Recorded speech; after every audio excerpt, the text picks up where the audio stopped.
ვარსკვლავიანი ცა.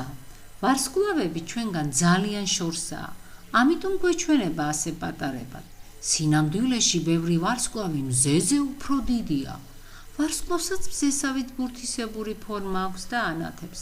სამყაროში უთვალავი ვარსკვლავია. სამყაროს მეორენაირად კოსმოსი ჰქვია. ის, რასაც ღამისაზე ხედავ, კოსმოსის მხოლოდ პატარა ნაწილია. უძველეს დროში ადამიანებმა ერთმანეთთან ახლოს მდებარე ვარსკვლავების სხვადასხვა ფიგურას მიამსგავსეს და შესაბამისი სახელი დაარქვეს. ასეთ დაჯგუფებულ ვარსკვლავებს თანავარსკვლავედი ეწოდება. სულ 88 თანავარსკვლავედია. ყოველ მათგანს თავისი სახელი აქვს.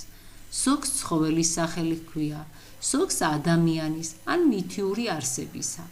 ერთად თავმოყრილ მილიარდობით ვარსკვლავს გალაქტიკა ეწოდება. ჩვენი მზე და დედამიწა ერთ-ერთი გალაქტიკის ნაწილია. ამ გალაქტიკას ირმის ნახტომი ჰქვია.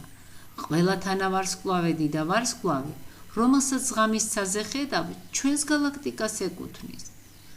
უპასუხე კითხვებს. რატომ გეჩვენება ვარსკვლავები პატარებად?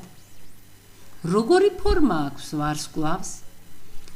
რატომ ვერ ხედავთ ვარსკვლავებს დღისით? როგორ ფიქრობ, თანავარსკვლავედში მეტი ვარსკვლავია თუ გალაქტიკაში? რატომ ფიქრობ ასე? გმადლობთ ყურადღებისათვის. წარმატებას გისურვებ.